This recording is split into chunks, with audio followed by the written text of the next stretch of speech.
All right, buddy. I think we are live. SEC championship preview, not from Atlanta, from from well outside Atlanta. How's it going, buddy? Going good, man. Going good. Let's get the beers going, baby. SEC championship.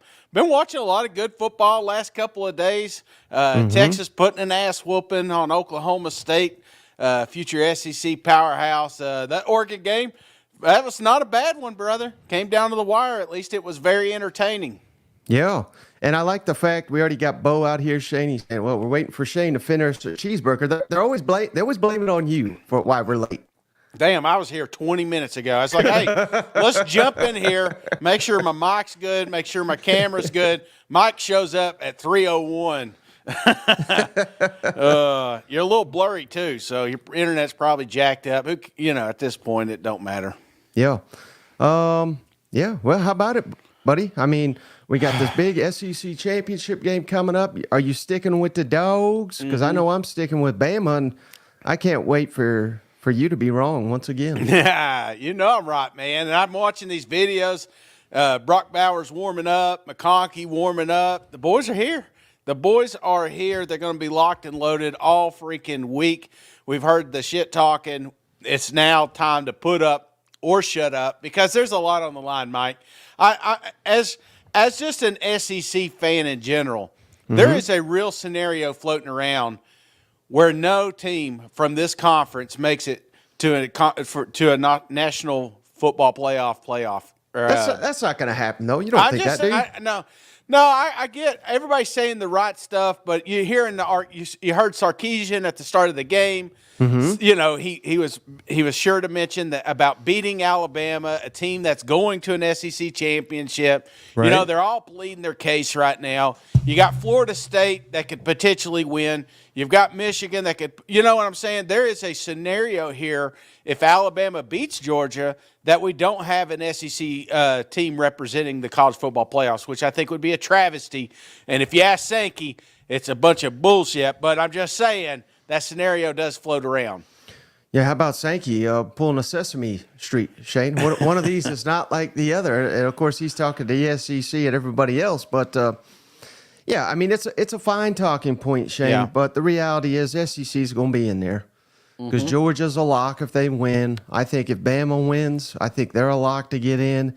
Yes, I think Texas deserves to go in, Shane. I mean, I don't really see much of a case against Texas. So I'd put Texas in over a team like Michigan or Florida State or any of these damn teams. It's got to be at least one SEC team. If Bama wins it, then Texas got to win over the SEC champ on the road. You got to put Texas in. And the rest, I don't even think it matters, Shane.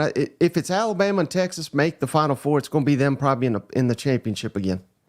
Yeah, no, I agree. I'm telling you right now, buddy, if you put freaking Missouri against Florida State, you put Missouri against Washington, Yeah. I think they beat them. I think if you take Ole Miss and you put them against those teams, I think they win. I think the best top four teams in this country aren't even going to get the opportunity to be represented in this college football playoffs. Now, that will change next year. When we go to 12, there's going to be more opportunities for the SEC. You think they're bitching and moaning outside the conference now. You just wait when we have multiple teams in there represented. This is the toughest damn league. And I hate that we're even talking about SEC team not being represented because this is the big drawback about SEC going to a 10-game, play or a 10-game conference schedule. You know what I'm saying? It's Right. like if we play each other more, then we're going to get opportunities to get left out. So I just hate that this narrative's even floating around out there. How about Williams? I love this, Shane. Final Four: Texas, Washington, Bama, and Georgia. Come on, you can't do better than that, can you? Oh, I love it. And finally get some good games. You know what I'm saying? Yeah. Because Washington's going to get bounced out. Michigan's going to get bounced out. I really do like this Texas team. I think Sarkisian's really done a great thing down here. Now, obviously, there's a couple of things you question, a couple of games you question, maybe some play calling and things like that. But I really just think them and Alabama and Georgia, those three teams alone, it's going to be awesome watching. So, I think both these teams, Alabama and Georgia, regardless of outcome, should make it in the college football playoff. Shane, do you think Jaden Daniels locked up the Heisman last night with Bo Nix? I mean, Bo Nix looked all right, I guess, but Oregon lost it. That was their.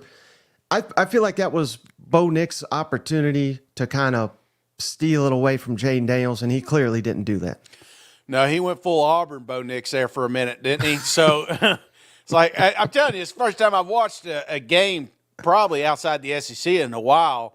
And I'm not saying Bo did terrible. It was a fun game. It was a very entertaining game. It was back and forth. I think the ticket, first off, let's pour out a cold one for the Pac. They're done. Not going to see them anymore.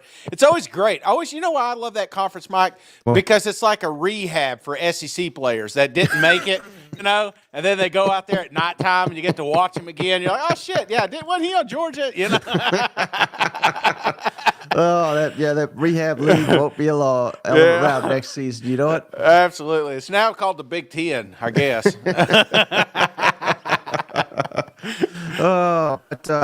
Man, this is gonna be great here. Alabama, Georgia. Truthfully, Shane, I think it's a coin flip type game. Yeah. I cannot wait to watch this freaking game. Under an hour from kickoff here in Atlanta, and so you're fully on a scale of 1 to 10. How confident are you? I know you picked Georgia and you picked them by a wide margin here, but on a scale of 1 to 10, of course, 1 being low, 10 being the highest. What's your confidence level? Not that Georgia wins by the score you predict, but just that Georgia wins at all. What's your confidence level on that? I would say 4 because that's the number Jalen Milroe wears. If I was being completely honest, if Jalen plays like he can play, you know what I'm saying? We've seen spurts of this. We've seen halves of this. We've even seen almost complete games of this. And if he could come out and be the true X factor, like Michael Vick was back in the day, just an equalizer, then that changes the entire narrative. That changes the entire landscape. So, I hate to say that the championship game is going to come down to one player, but I truly think it's going to come down to how good Jalen Milroe plays today. Right, and you put your confidence at a 4. I'm putting mine. I picked Bama to win by a small margin. My confidence level's a 1, Shane. I mean, I've got almost no confidence in that. It's more like it's the confidence I would have had on Alabama converting a 4th and 31 on the road in the Iron Bowl. You know what I mean? It's like this just seems like a team that's destined to make me look like a fool. They're going to put me on shirts. They're going to be putting me all over, their social media posts after they win the SEC, win the national championship, and maybe that's my ticket to finally getting to cover one of these things. It just being made to be a clown here. But I don't know. It just seems like Alabama's the team of destiny. Like Nima saying, Mike only picked Bama so he could keep going to Feinbaum's show. Yeah. Hey, I've seen the decaying dynasty. I've seen the clown outfits. I've seen it all. But, I don't know. I think when we're watching this game, it comes down to just moments and opportunities, Mike. And when you're looking at Georgia, I just feel like they've squandered less of them. If I'm being honest here, I think Alabama, there's no reason Alabama has a loss this year. There's no reason that they've been in any top ball games because of just stupid mistakes that they've made along the way. So on this national stage, I guess if you're talking about college football playoff, this is a get-in game here. There's a lot on the line, and it's going to require Alabama not making mistakes or Georgia not making mistakes. And I'm just leaning more toward Georgia being more fundamentally sound when it comes to gameplay, and that's why I give them the true edge here. It's just from top to bottom. We did this on the show yesterday talking about the coaching staff and things like that. There's a lot to say about these kids being in the right place at the right time, and that's why I just love the Dogs here. Right, and appreciate you, Michael Kelly. I mean, I think he donates every show, so I appreciate you, Michael, Kelly, for the donation. And to piggyback off what you're saying, Shane, I don't know if you caught this after the Tennessee game, but Tennessee linebacker Aaron Beasley, they asked him, how does this Georgia team stack up to the last 2 seasons? And he said, to be honest with you, I think this is the least talented Georgia that he has faced the last 2 years. And I'm not saying that to be disrespectful to Georgia. I think the point being, Shane, is that Kirby and his coaching staff are just elite coaches. And they're to what you just said, they don't make the mistakes. They're fundamentally sound. They're never.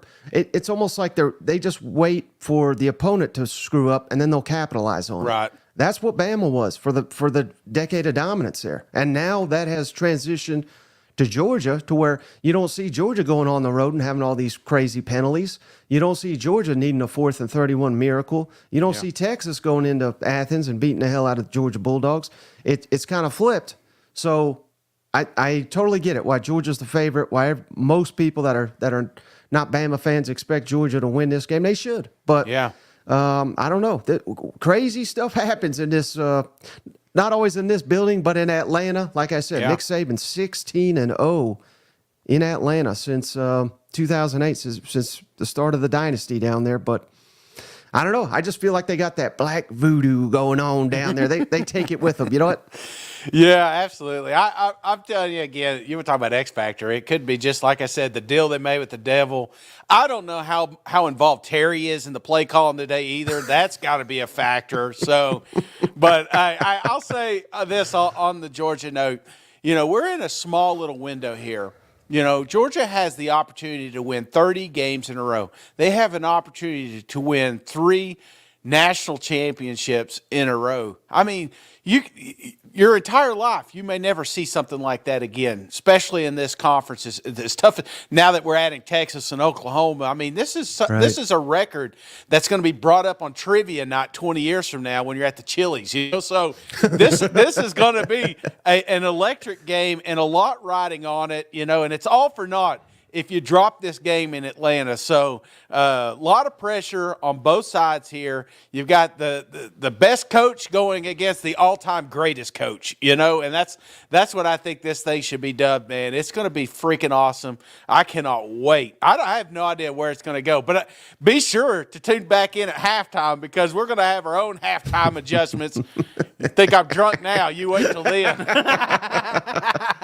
Now, Shane, I got to give you credit. We all know you are literally the only one that predicted Mizzou to win 10 games, and you didn't even say bowl. You didn't say I'm counting a bowl game. Like that's kind of my cop out. When I pick a 10-win, it's like, well, we're counting a bowl game, But no, you said regular season. They got it done. But one of your other predictions, Shane, that is kind of gone under the radar, and you better believe we're going to be bringing it back if it happens. But you predicted Alabama. Yeah. I mean, remember, this is months and months ago. This is not like last week or anything. But in the summer, you said, bold prediction. Everybody's on Georgia, which you're on Georgia now. But even back in the summer, you said Bama's going to win it all, and Nick Saban's going to walk away, retire on the mountaintop, beating Kirby, ending Kirby's little run there.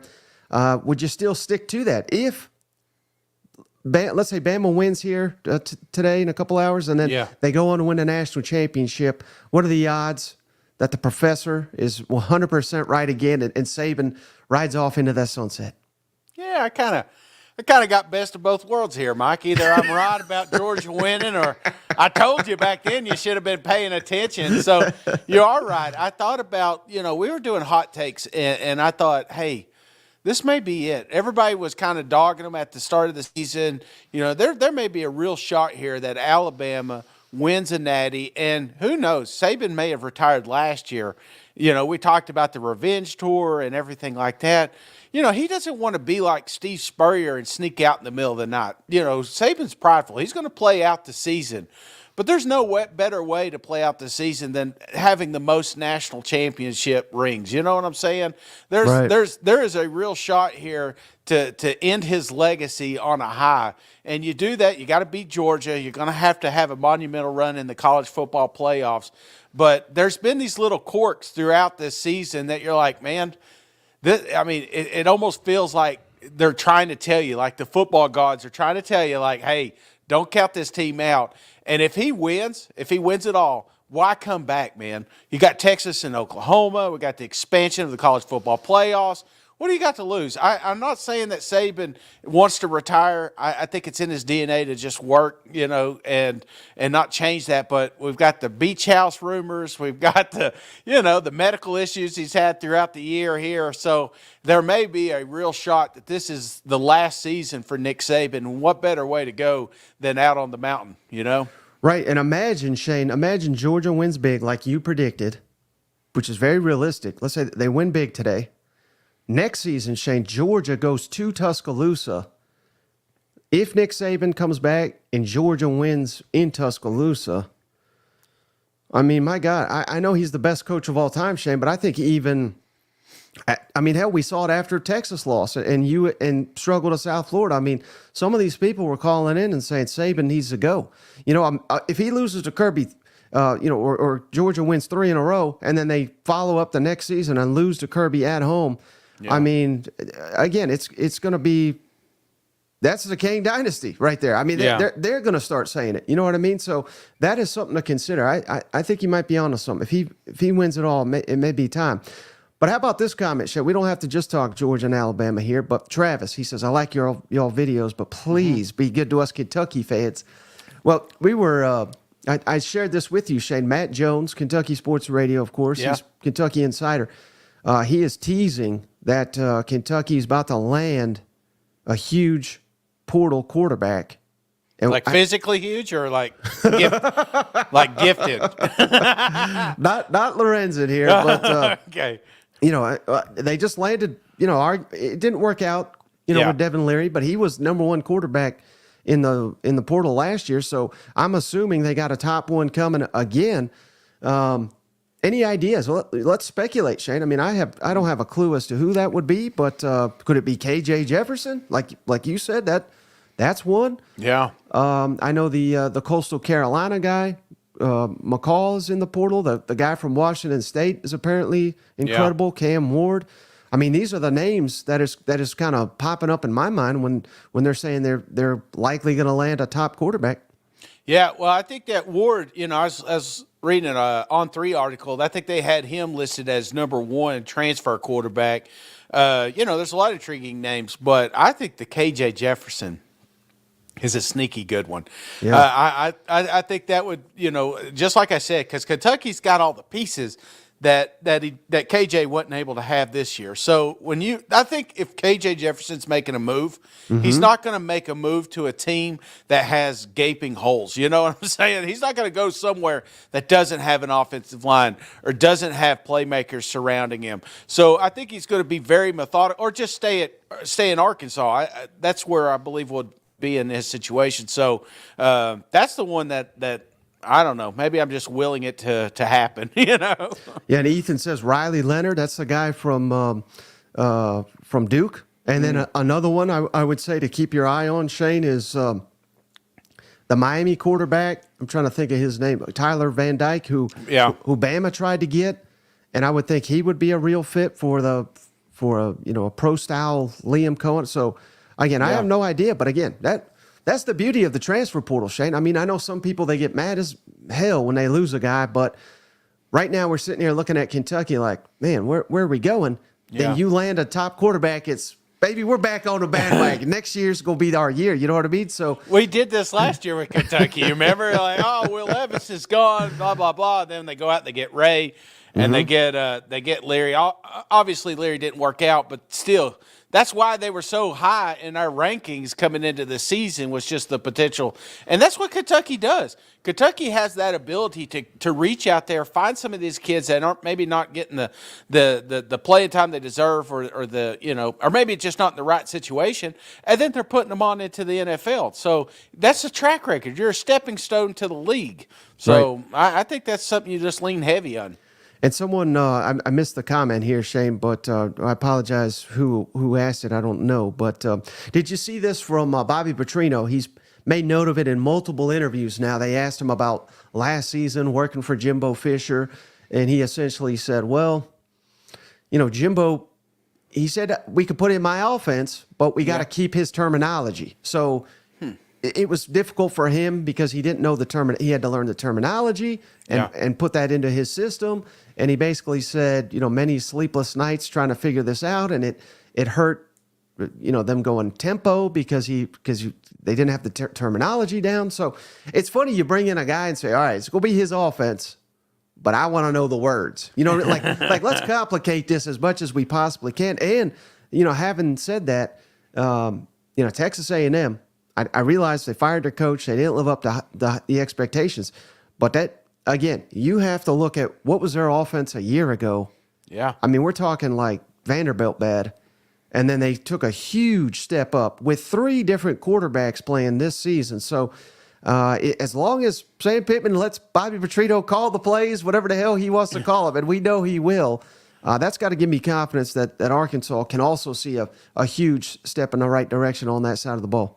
Well, that's a couple of coaches I'm seeing floating around. There's several of Sam out at these basketball games, and Bobby's with them, hand in hand. So they are a package deal, and that's what they need to sell themselves as on the road, and because they need to hit the ground running, and they're going to lose some players. We just talked about KJ Jefferson, probably Rocket, is floating around there too. But they can also land a few in the transfer themselves. So get out there. This has got to be the most aggressive recruiting summer of your life. Sam may be like skinny. By the time he gets back, just all the airport running he's doing and everything, he may be a lean, mean fighting machine by the time we see him down there in Dallas for the SEC whatever we go to. But right, sorry, media days. My beer's kicking in. But I wrote one last thing on Texas A&M. That's another one I'm seeing. Mike Elko out here hitting up these high school coaches, kind of mending those bridges and stuff like that. I think that's huge as well. Yeah, from what I understand it, Shane, Jimbo was not as popular as you'd want your head coach to be among the Texas high school coaches, which are obviously some of the best in the country with all the talent there and all the resources they throw at high school football. I mean, my God, Friday Night Lights was based out of Texas for a reason. That's right. I realize Georgia, Florida, that they got elite football too, but they got some damn good football in Texas. How about this question from the Lego Gaming, Shane? And this is why I love SEC more than any other league, Shane. So the Arkansas offensive line coach, Cody Kennedy, he just got hired officially by Mississippi State.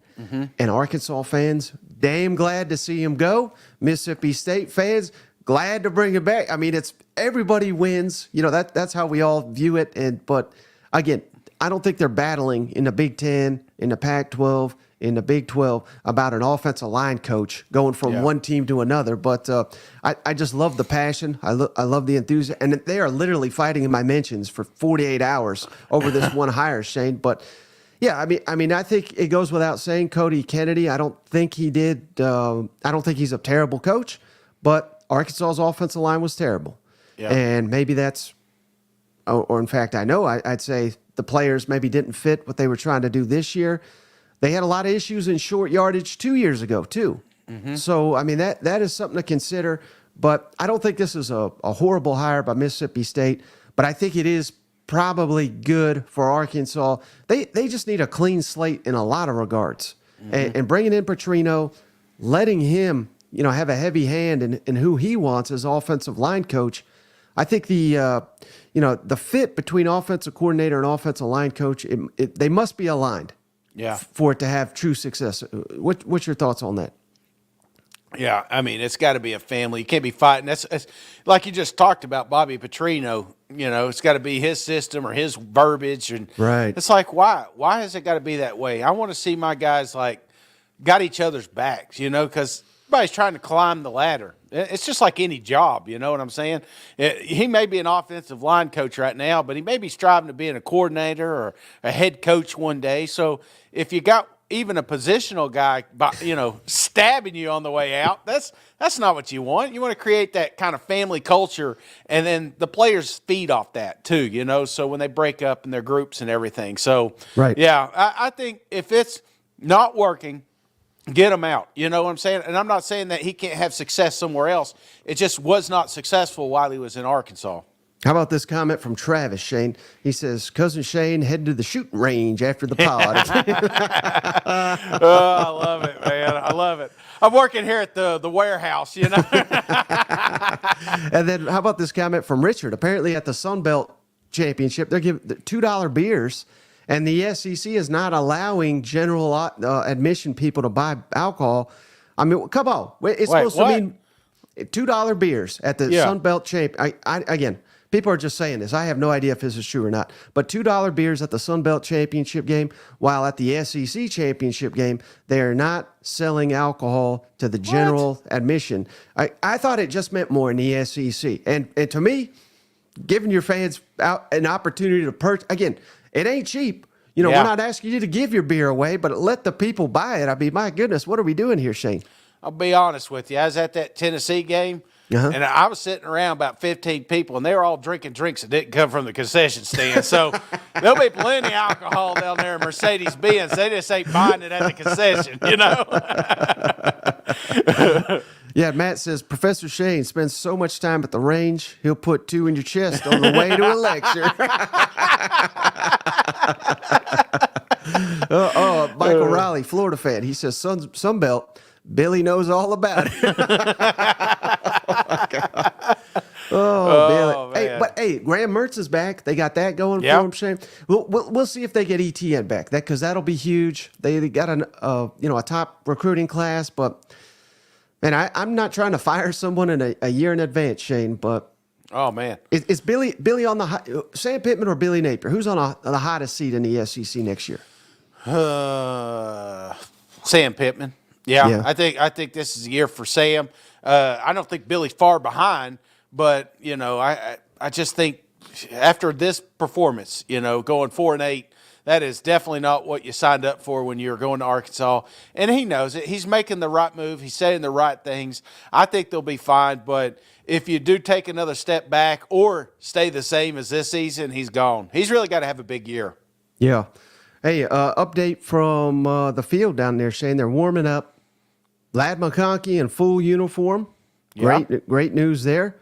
Brock Bowers, he's in uniform, but his ankles are taped up, so he's looking good to go. What about Ratledge? Did you say anything?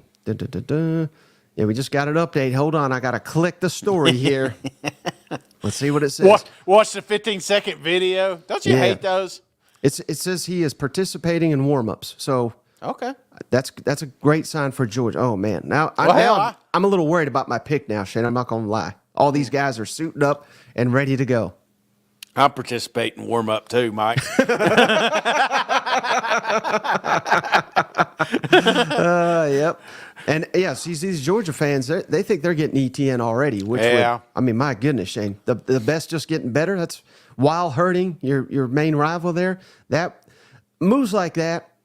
Again, we can't be firing coaches because of transfer portal, but that's like, it's not putting the nail in the coffin, but it's like hovering that nail over the coffin. If Billy's losing to players to his arch nemesis here, you know what? Yeah, that sucks. And, you know, Georgia, Alabama, these teams are always going to be in that place to get the best athlete from some of these other schools. But they lose a lot too, brother. They lose a lot of talent every year when the portal opens up. So it's just that's the kind of machine they're running. But you're right. ETN leaving Florida to go to Georgia, you know, that's like Burton almost leaving to go to Bama, you know? I mean, it's just there's a handful of teams that you may not want to release them to, you know? Right. And we should add, this nothing official. This is not a done deal by any means yet. ETN is still a Florida Gator. Portal doesn't open up till Monday. I wanted to throw this. Vanderbilt losing their whole team, ain't they? Damn Farmers League up there, man. Yeah, they've lost all 3 quarterbacks that took snaps this year, Shane. Yeah. Their top receiver went pro. Mm-hmm. Their best freshman apparently is transferring to Georgia. It's pathetic. I don't know what they're doing there. I hate that. I really do. But, I mean, until they decide to invest in football, that's where they'll be. ETN to Vandy, says Chris Brown. Hey, how about Fire Bill? $10. Appreciate you. Love the show. MIZ. Yeah. But I was going to ask you, Shane, have you seen these shirts up in Arkansas? It's BMFP. Have you seen that? And even Sam Pittman kind of referenced it during his the Bobby Petrino introductory press conference. BMFP. Do you have any idea what that stands for? And I'll give you a hint. Bobby Petrino is part of it. It's still 2 other letters. I'm like illiterate, so Bobby What was motherfucking Petrino. But I thought it was funny that Sam Pitt was even bringing it up during the press conference. You know that I love it. he's loving those shirts. I mean, That's on the cloud buy-in, nine, man. right? That's the buy-in, and Sam can't be afraid that Bobby's behind him either. You know what I'm saying? He's got to embrace it. I love that he's out there recruiting with him. Out in these kids, there's a handful of kids that they really need in this recruiting class, but I'm telling you, this transfer portal is going to be a whole different animal. They got to be very active, and I like how they're doing it together. Yeah. All right. Any other thoughts, Shane, here on this SEC championship game?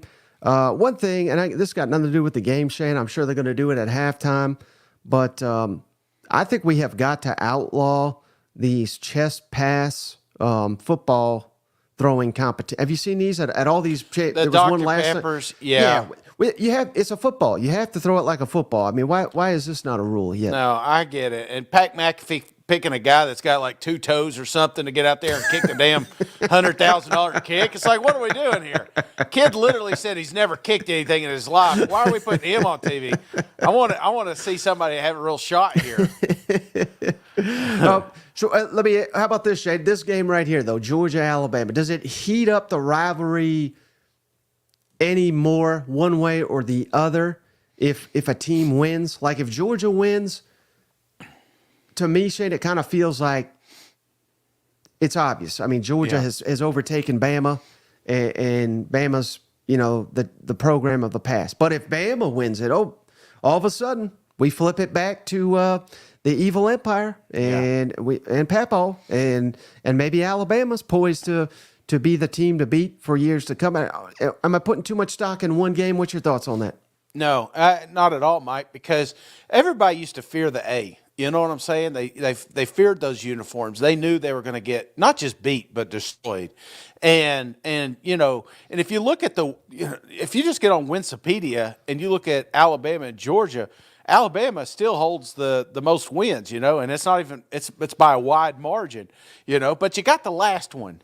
So getting this one is the second one. I think that's what it is. It's just building that space between that history so that you can truly see a turnover as far as handing the reins, So, but if you let Nick win and Alabama's right back in it, then all that negative recruiting you've been doing in those kids' living rooms not going to work because Alabama's back. You know what I'm saying? Right. And Lev the dog fan, Shane, he's got faith in you to make that Pat McAfee kick. Hell if yeah. they ever bring you up. You ain't even got to pay me, Pat. I'll come out there and kick the thing.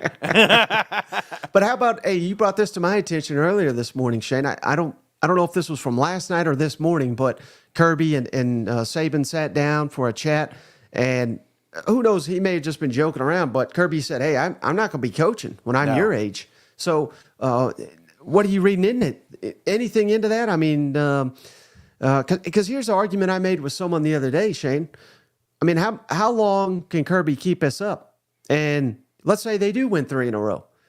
The next time they don't win it, fans are going to be, they're not going to run him off, but they're going to be probably upset. You know what I mean? And he may never have another run where he goes 3 in a row.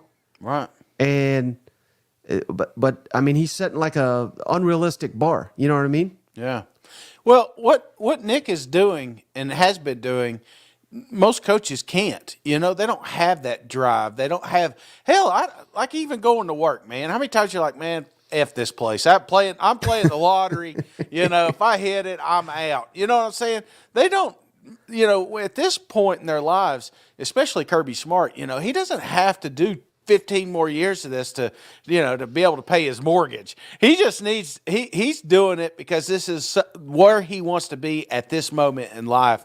And 20 years from now, 15 years from now, that may be different. And, staying on top of a mountain is a lot harder than climbing it. You know what I'm saying? And, right. and I feel like after a while, that will start tearing you down a little bit. So enjoy it, Georgia fans, while you got it, because you're correct. He's not going to coach another 30 years down there in Georgia.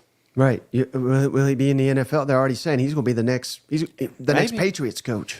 Why not? I mean, if you've done it here, try something different. You know they're going to be coming at them and doting on them and saying, "Hey, aren't you tired of recruiting? You know, why don't we just give you a checkbook and you just pay who you want to come play? You know?"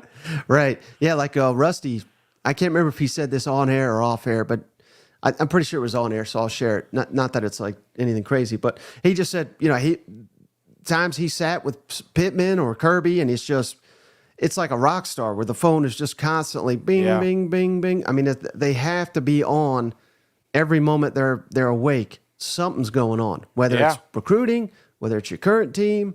It's just, and it's not just the players. You got a staff, you got this, you got that.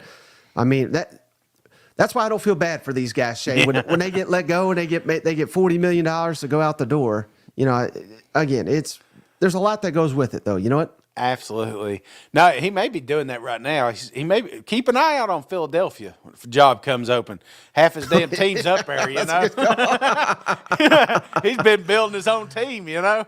Yeah. How about this question from Shane? Arkansas, their next starting quarterback, does it come from the portal or is it one of the current players? It's a good question. And if it's not KJ, I would think they would let Bobby Petrino kind of, try to, not that they can just get whoever the heck they want, but kind of, I think Bobby will want to go through the portal. What do you think? Yeah, I think you're getting a portal, kind of like a Frank situation, just somebody to come up there and be a stopgap till one of these younger kids are ready. Yeah. They're saying, hey, Shane, Philly, they already tried to hire defensive coordinator Schumann, so yeah, you might be onto something there. I'm telling you, man, he's building something. Yeah. Any other thoughts, Shane? I mean, I saw someone here say, should Tennessee go to the portal for a quarterback? But that's kind of hard to believe. They probably need to for depth, but not for a starter, right? Because they're all aboard the Nico train, right? Yeah, I was thinking if they would have just started Nico to begin with, they'd be playing today. But, at any rate, no, I'm just kidding. I'm not putting that pressure on you. Everybody's ready to see Nico. I think Coach Heupel's ready. I mean, this is why you went out there and you spent all that money in NIL. I mean, you can't sell the next quarterback that if you're not starting them. So I think this is going to be more of a business decision next year, or the fans are just going to revolt. Mm-hmm. And let me ask you this, and this maybe doesn't have to be just Tennessee, but how about all these SEC teams in the bowl games? Do you want to see, what would you rather see, a guy like Joe Milton one more time, or would you rather them just kind of, turn the page to Nico and get a full game of Nico? Remember, these bowl games don't count. There's some other teams we could think of, maybe like Auburn. Of course, I think they would. They'd want to play Peyton Thorne, but Arkansas didn't make it. But you know what I mean? I was going to say South Carolina, but they didn't make it. But do you rather want to see a young quarterback and kind of see what you got in him, or do you want to see one more time of a guy like Joe Milton? What's your thoughts on that? That's a great question, man. And I'm going to tell you right now, brother, I like Joe Milton, but I love Tennessee Vols. Mm-hmm. Okay, I'm going to say it again. I like Joe Milton, but I love the Vols, and this is an opportunity to sell something. We've already lost a couple of recruits, and I think it's important for Tennessee to sell the future of this program. You can't do that with Joe Milton. You can with Nico. If we could turn on the tape and say, hey, look, man, you come down here, Nico just needs a few more players. He needs some more protection up front, or he needs another wide receiver, or one more tight end, and we're going to be in a good spot. You know what I'm saying? It's about selling the future of this program. You can't do that with Joe Milton. Has Joe Milton been good to the Tennessee fans? Absolutely. I'm not knocking anything he's done. He was put in a tough spot. But Nico is the future of Tennessee Vols, and you need to start him immediately. Maybe give Joe a couple series, but we need to turn this thing over and let's start selling the future of Tennessee. Yeah, Matt says if they don't start Nico, cousin Shane gonna burn that duplex to the ground. That's right. All right, final thoughts on this game, Shane. We're getting close to it. We don't want to miss the game, but any X factors, anything? We've had another night to sleep on it. Anything jump out to you that you think? Man, maybe there's something we didn't hit on, or just something to watch out for. What'll determine this epic SEC championship, really the national championship game? Anything jump out to you? Alabama cannot afford a slow start. They've got to jump out early. And I think that's the key, because if they're down multiple scores at halftime, it's over. I just don't see any scenario Alabama can crawl back into this thing. But if they could come out and maybe put up a lead or keep it tight at half, both of these teams have done a phenomenal job at halftime adjustments. So I think it's going to be just a game of wits, a chess match. It's going to be this and that. We're going to see a couple new wrinkles today. I cannot wait, because there will be nothing held back. These guys are going to put everything on the field today, and we just get to sit back, drink cold beer, and enjoy it. Now, if you were Georgia, would you even blitz that often on Jalen Milroe, or would you just try to keep him in the pocket, force him to beat you with his arm?